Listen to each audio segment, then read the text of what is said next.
Ó, apoio o QNS para substituir o programa Silvio Santos. Então, vamos começar falando do assunto. Hoje morreu Silvio Santos. Quer dizer, não sei se foi hoje, mas hoje é a notícia. Bom, hoje é aquele dia bom, assim, aquele dia excelente para você ficar longe de redes sociais, que é o que eu fiz. Eu nem olhei direito. Eu tenho certeza, que o pessoal brigou por causa disso, né? E aí começaram a desencavar os podres. Porque, assim, ó, é sempre a mesma merda. Assim, ó, morre alguém, assim, uma figura tipo Silvio Santos. Aí um pedaço é desencavando os podres, outro pedaço é o saudosismo, entra aí o encantamento do empresário, sabe? Aquela coisa tão brasileira assim. Então, olha, o empreendedor tão setores do Brasil. O empreendedor, o vencedor, olha só, o cara que veio do nada e papapá. Enfim, foi um dia de tudo isso e mais um pouco, né? O pessoal foi bem isso.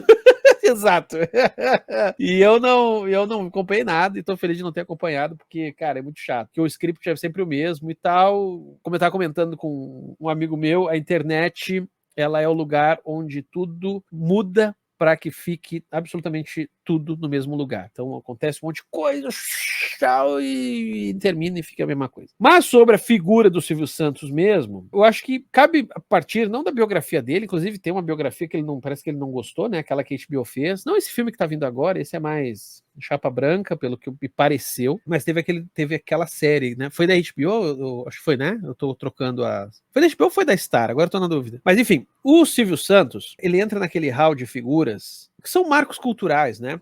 E marcos culturais são sempre problemáticos quando você traz para um... Série da Star, isso, não foi da HBO. Ele é um marco cultural e marcos culturais sempre são complicados quando você coloca eles dentro de uma dicotomia moral, sacou? Quando você põe ele como do bem, como do mal, porque não é nem bem nem mal, né? Aí que tá, porque, vamos lá, a pessoa Silvio Santos, ninguém conhece, tirando as filhas dele e meia dúzia de amigos próximos, tá ligado? A pessoa Silvio Santos, ninguém conhece, o pessoal fala, eu gostava tanto dele. Não, você gostava da imagem dele, você gostava do personagem dele, você, né, quem dizia que gostava. E quem odeia, também mais ou menos a mesma coisa. Porque assim, a gente não tem muito acesso a esse cara, tem histórias aí e tal, mas o que eu quero dizer é o seguinte, marcos culturais, eles dificilmente conseguem ser discutidos a partir de um viés moral, porque a cultura agora no sentido amplo, ela é a moral, né, cara? O quanto de coisa que a gente gosta, o quanto de coisa que faz parte inclusive da sociedade que a gente é. Sei lá, o exemplo máximo, a gente fala português. O português é do bem ou é do mal?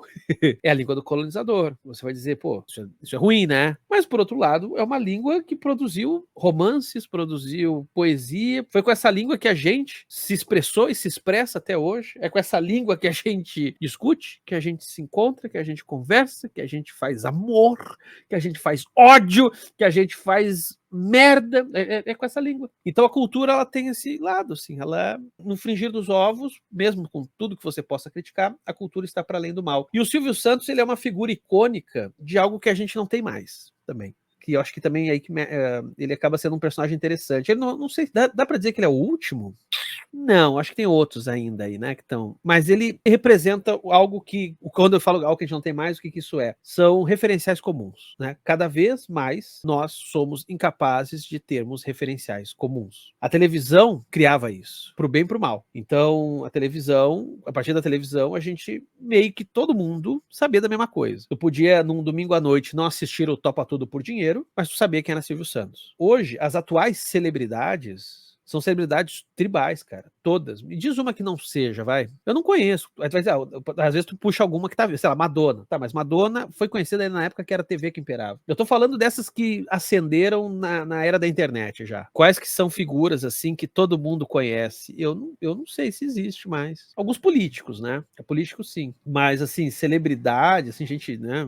Sei lá, ator, cantor, apresentador, sabe? Eu tenho, por exemplo, pega o Felipe Neto, né, que é gigantesco no YouTube. Eu tenho a impressão que muita gente nem... Aliás, tenho impressão, não, tenho certeza, já conversei com algumas pessoas sobre o Felipe Neto, as pessoas não têm a menor ideia quem é Felipe Neto. Então, muda, né? As coisas mudam. Então, o Silvio Santos, ele também tem a morte dele, para além da pessoa dele, que pode ser imensamente criticável, mas a morte dele tem uma questão simbólica. E essa questão simbólica que eu acho que mexe com algumas pessoas é a perda de um mundo comum, né? Esse mundo comum. Toda vez que morre alguma coisa que era da nossa infância ou da nossa juventude, ou que fez para a nossa vida, tem um sentimento de... Não nos enganemos, a gente não fica triste pela morte do outro, a gente fica triste pela nossa morte. Porque aquilo que fazia parte do nosso mundo não está mais fazendo parte. um indicativo de que o nosso tempo também está passando. Mas eu acho que também tem uma outra questão aí, especificamente no caso do Silvio Santos, que é disso, né? De uma morte de um mundo comum, de um referencial comum, que eu acho que não é algo consciente da maioria das pessoas, mas eu tenho a impressão que todo mundo sente um pouco isso, né? E isso também é motivo de angústia, tá? Não se enganem, motivo de angústia, porque por mais que a gente viva numa bolha, e nessa bolha a gente só escuta o que a gente gosta,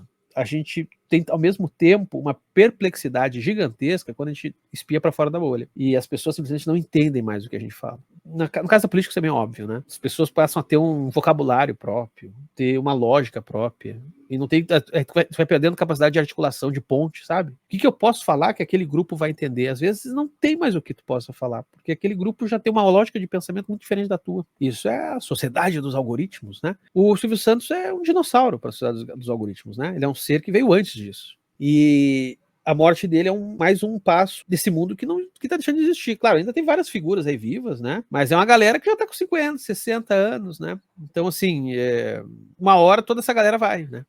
E aí aquele mundo que a gente conhecia, né, daquele mundo dos referenciais comuns, ele tá desaparecendo. E sobre os programas do Silvio, vale comentar, eu era criança, agora vem momentos papo aleatório. Eu era criança e eu gostava bastante de assistir o Topa Tudo por Dinheiro. Hoje, aquilo é tão errado. Aquilo era tão errado, mas tão errado. É difícil listar o quão errado era aquilo. Nos mais diferentes níveis, eu não sei nem por onde começar do quão errado era aquele programa. E era o que eu mais gostava de assistir quando eu era guri. Era o que eu mais gostava. Chegava de noite, às vezes meus pais queriam ver Fantástico para ver uma notícia ou outra, e eu queria ver o Topa Tudo por Dinheiro. Eu também gostava do Roda Roda. Eu gostava daquela parte, né, que tu tinha que adivinhar e formar a palavra, uma espécie de cruzadinha. Aliás, isso é um troço interessante, né? Também não foi, o Silvio Santos não foi o primeiro, mas ele gamificou muito a televisão, né, cara? O Silvio Santos é o primeiro dos gamers. Tosco isso, não tem, nem é. Mas ele gamificou muito a televisão. E eu acho que, em partes, uma geração mais nova tem uma certa simpatia por ele, porque ele é um cara que sabia lidar com o jogo, né? O tempo inteiro ele estava jogando. Agora, dito tudo isso, né? Aqueles encantamentos por empresário, eu sempre acho isso meio bobo, sabe? Por isso que eu tô falando assim, falemos do ícone cultural. Agora, se a gente for pra pessoa, o empresário, o CPF, né? Se a gente sai do simbólico e vai pro CPF, ou mesmo pro CNPJ, rapaz, daí ele não é uma figura admirável, porque ninguém é. Você sair admirando os outros, aí também é maluquice. Mas, ao mesmo tempo, o cara é de se reconhecer a força do ícone cultural, porque hoje estava todo mundo querendo dizer que tinha foto com ele, que era amigo dele, estava todo mundo postando celebridades, né? Estavam postando uma foto do lado do cara. Eu só sei de uma coisa, quem tá fudido nesse processo mesmo é imitador, né? Uma geração de imitadores que gostavam de mostrar o seu talento imitando o Silvio Santos e agora estão desempregados, né? É a morte do imitador também, né? É isso aí. Altas informações aqui. Eu não sei, eu imito o Silvio, pior que eu não sei imitar. Oi, eu nunca consegui imitar o Silvio Santos, que todo mundo fala que é fácil, eu já não consigo. Figuras que todo mundo conheceu, eu poderia citar o Celso Portiolli, até ali antes de setembro de 2001, depois não sei dizer. Sim, por causa das piadinhas e tal, mas, cara, até o Celso Portiolli eu acho que já é alguém que eu não sei, cara, que eu não sei, eu acho que alguns que ainda estão por aí, né, tipo, não, eu vou fazer uma pergunta horrível, vai. O Faustão tá vivo? Eu não sei. Faustão tá vivo? Tá, né? Tá, eu acho que tá. Tanto que ele fez uns transplante, né, e tal. Mas tem o Roberto Carlos, tem o Maurício de Souza, tem, que mais aí? São figuras muito... Chico Buarque, que mais? Se para pensar, da geração do humor, essa já foi, né, cara? Chico Anísio, Jô Soares, os comediantes que vieram depois já são comediantes de nicho. Eu tenho certeza que uma galera não sabe quem é Fábio Porchat. Tem uma galera que não sabe quem é o Marcelo Adnet, isso.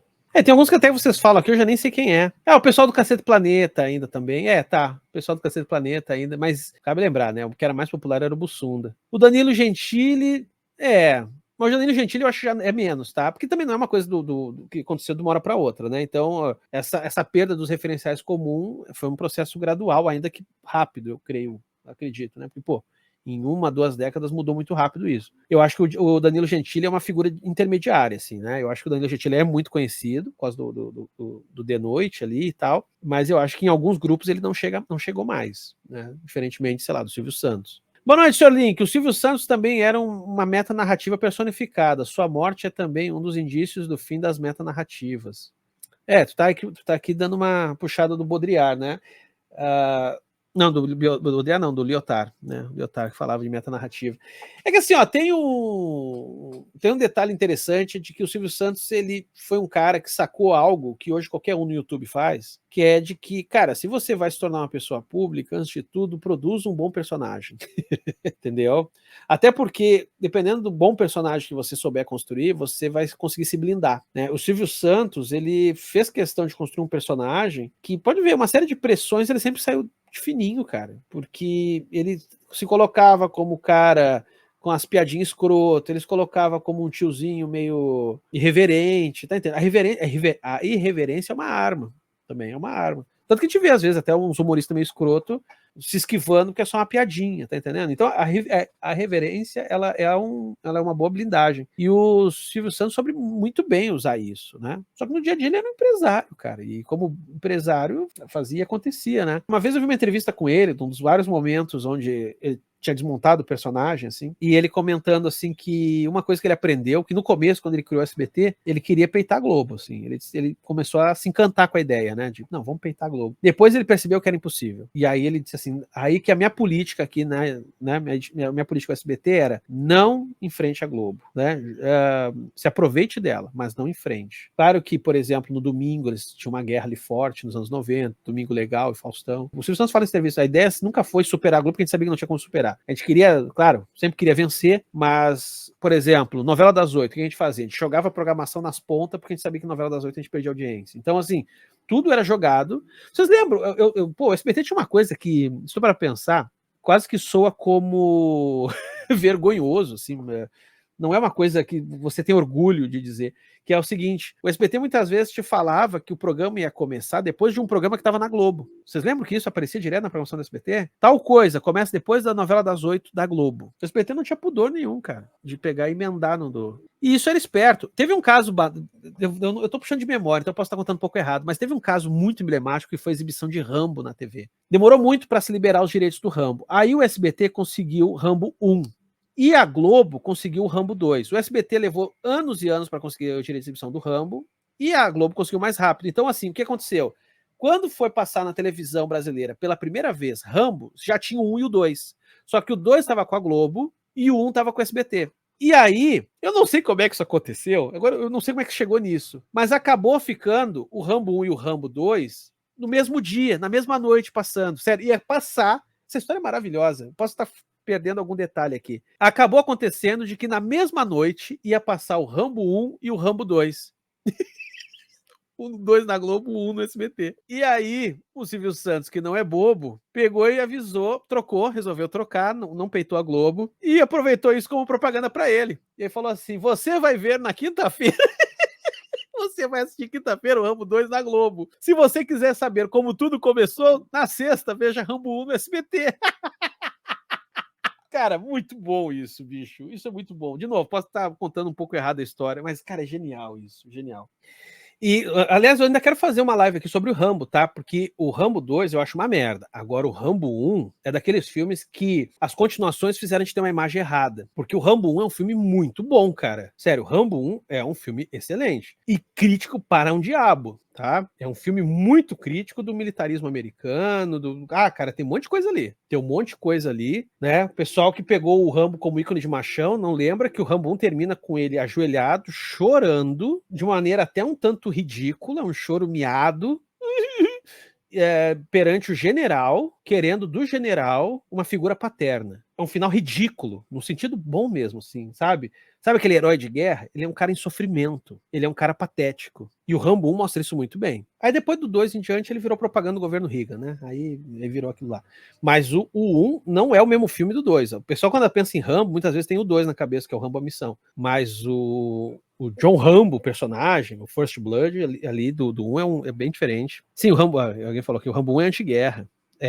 O Rambo 1 é lacração, isso é lacração! Não, é sério, é um puta de um filme. Quais os exemplos de filmes que às vezes a galera tem uma ideia errada, mas é com base nas continuações? Tem outros exemplos, mas eu acho que o Rambo é o mais forte, assim. As pessoas lembram do filme do Rambo ser só tiroteio, porrada e bomba, e não é. pelo menos não um. Inclusive, uma coisa que é interessante, não sei se você sabe, mas o campo de estudos do estresse pós-traumático começou a partir dos veteranos do Vietnã. Se eu não me engano, na história do filme, no filme do Rambo, ele é um veterano do Vietnã, né? Então, todo esse papo sobre estresse pós-traumático começa a surgir ali nos anos 70, 80. Então, o filme do Rambo vai muito nessa época. Ele sai no momento certo. É um filme sobre algo que estava acontecendo naquela época. Rock, tá aí. É engraçado, tudo que o Stallone fez. O Stallone, ele é uma máquina de ganhar dinheiro, não se pode tirar esse talento dele, mas ele também, o que ele mais fez na vida foi continuações que serviram para apequenar o filme original, né?